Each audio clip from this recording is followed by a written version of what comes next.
It's October 2020, and the world is in the grip of the pandemic. But in the skyscrapers of Shanghai, a different kind of drama is unfolding. Jack Ma, the charismatic billionaire founder of Alibaba, steps onto a stage to deliver a speech. But little does he know, his words are about to set off a chain reaction that will shake the foundation to the empire he'd built. Fast forward only a few months, Ma, once an omnipresent figure in the media, had vanished. No public appearances, no social media posts, nothing. The man who was the face of Chinese tech, who rubbed shoulders with world leaders and Hollywood stars, had seemingly disappeared into thin air. So what happened to him? How did Asia's richest man go from an eccentric billionaire to an invisible man? To understand this, we need to go back, way back.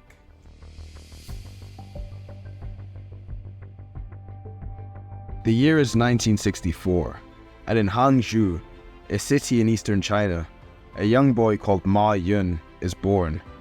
But he's a long way from being the man he'd grow to be. Ma came from a poor family in communist China, and his parents didn't have much money when he was young. He was scrawny and would frequently get into fights with his classmates. When he was a teenager, Ma would offer travelers in the city tours in exchange for English lessons, where he would eventually get the name Jack. After high school, Jack later tries to get into college, but he failed his college entrance exams twice before finally getting in. And he even applied to Harvard 10 times but got rejected every single time. But he kept pushing forward. Once out of college though, Jack applied to 30 different jobs, and he got rejected from all of them. He even tried to get a job at a local KFC branch when it opened up in the city. 24 people, including Ma, applied, and 23 were hired, with Jack being the only one who got rejected. But despite all this, he never gave up. I always fail exams. I always criticized, put at the bottom. But 20 years passed. Those great students, my classmates in the primary school, middle school, universities, they still stay there, and we're running faster. At this time, opportunity knocked for Jack, as China was beginning to open its doors to the world with its open door policy, allowing foreign tourists to visit. And he starts to give English tours to foreign visitors, honing his language skills and his ability to connect with people. He eventually became an English teacher, earning just $15 a month, which wasn't much, but it was a start for the young Jack Ma. While Jack was teaching English though, big things were happening in China. The country was changing. Private enterprise, once illegal, was now being encouraged. A wave of entrepreneurs were emerging, and Jack was determined to ride that wave. And so, in 1994, Jack started his first business, a small translation agency, the Haibo Translation Agency. It wasn't exactly a roaring success, but it gave Jack a taste of entrepreneurship, and he realized that running a business was far more exciting than a teaching career. But we're getting close to the part where Jack's life is about to change dramatically, because a year later, in 1995, he makes his first trip to the United States, and that's where he encounters something that will change the rest of his life: the internet. While in the USA, Jack, a man from a country where most people had never used a computer before, was allowed to search the internet on one of his college computers. And he searched for the first thing that came to his mind: beer. Results of beers from all around the world showed up, but to Jack's surprise, his search didn't turn up with any Chinese options. And even when he searched for China, he could barely find any information about his home country. Ma was fascinated and saw a huge opportunity. If he could connect Chinese businesses with the rest of the world through the internet right as China was opening up its doors, the potential could be huge. So he returns home and with a friend creates a rudimentary website with information about various Chinese companies, much like an online yellow pages for Chinese businesses. He calls this company China Pages, and within 3 years, his new business had cleared approximately 5 million yuan in profit, or over $1 million in today's money. A pretty big difference from only making $15 a month not too long ago. And in 1999, Ma went back to Hangzhou and gathered 17 of his friends in his apartment He gives them a passionate speech about his vision for a new kind of internet company. They're skeptical, but Ma's enthusiasm is contagious, and they each chipped in some money. And just like that, Ma's new company, Alibaba, was formed. The company started as a business-to-business marketplace, connecting Chinese manufacturers with buyers around the world.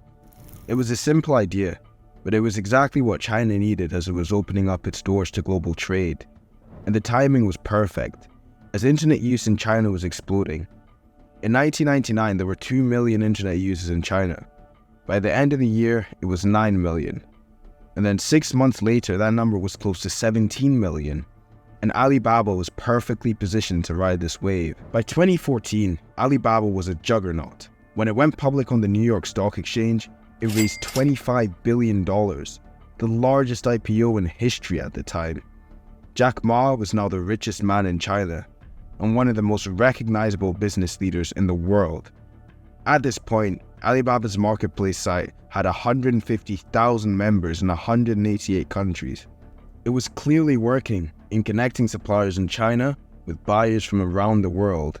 Things were looking very good for the company, and word was spreading quickly among businesses as buying directly from Chinese manufacturers meant companies could get really low prices. But here's where things start to get complicated, because as Alibaba grows, so does Jack Ma's power and influence. And in China, especially in dealing with the government, that can be a dangerous thing. Ma becomes a global celebrity. He speaks at Davos for the World Economic Forum. He meets with world leaders. He stars in his own kung fu movie. He even dresses as a rock star and performs in a concert. And in China, he's become more famous than the country's political leaders. And he isn't shy about using his platform. He speaks out on social issues. He criticizes China's education system. He even takes jabs at traditional banks and state-owned enterprises. For a while, it seems like Ma can do no wrong, but behind the scenes, tensions are building. The Chinese government is becoming increasingly wary of the power wielded by tech giants like Alibaba.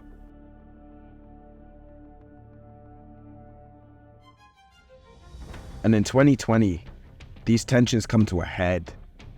Ma's preparing for another historic IPO, this time for Ant Group, Alibaba's fintech affiliate. It's expected to be even bigger than Alibaba's IPO, but just days before the IPO, Ma gives a speech in Shanghai, criticizing China's financial regulators. He calls them out of touch and compares them to an old people's club. And it's all a step too far. Within days, Ma is summoned to meetings with regulators in Beijing. What happened in that meeting is still a mystery to this day. The consequences were immediate and severe. To the shock of the financial world, the Ant Group IPO was abruptly suspended. Billions of dollars in value disappeared overnight. And that was just the beginning. In December 2020, Chinese regulators announced an antitrust investigation into Alibaba, with the company accused of being a monopoly. The government ordered Ant Group to restructure, effectively stripping it of its most valuable assets. And Alibaba was hit with a $2.8 billion fine.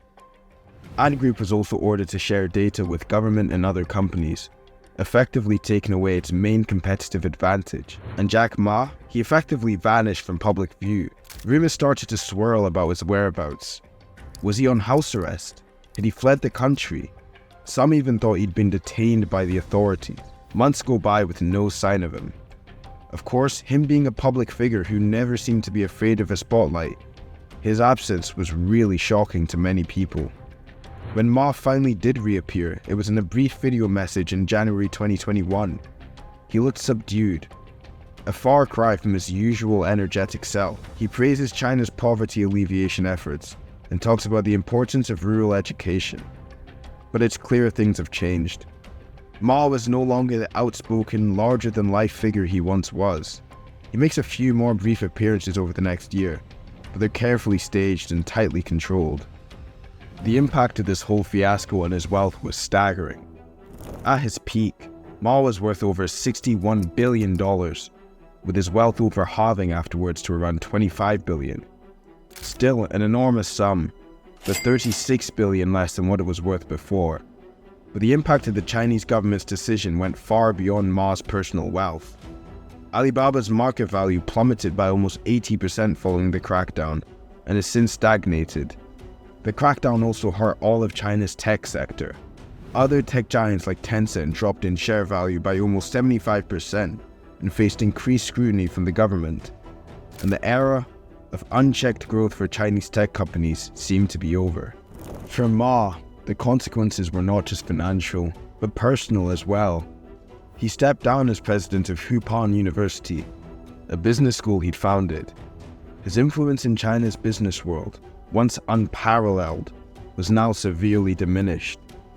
In January 2023, it's announced that Ma, who had previously stepped down as CEO of Alibaba before the crackdown, now had to forcibly give up control of Ant Group, the final chapter in the dismantling of his empire. So what happened to Asia's richest man? In short, he flew too close to the sun. He built Alibaba from nothing into one of the world's most valuable companies. He played a crucial role in China's tech revolution, helping to bring millions of people and businesses online. But he forgot the political realities in China. No matter how wealthy or influential you become there, the Chinese Communist Party would always remain the ultimate authority, and criticizing them and their decisions would never work out too well for you. Today, Jack Ma is no longer the public figure he once was. He's reportedly been living in Japan, occasionally making brief appearances at charity events. The man who once commanded global attention now seems to be living a life of quiet seclusion. But Alibaba continues to be a diminished but dominant force in Chinese e-commerce. And the companies Ma founded have transformed the way people in China shop, pay for things, and do business. So even though the showman isn't in the spotlight anymore, people still keep clapping for him. If you enjoyed this video, please consider subscribing to our Patreon, where you'll get exclusive early access to all of our videos a week before they drop. And if you haven't already, please consider subscribing and liking this video in order to boost our videos with the algorithm. And as always, thank you for watching.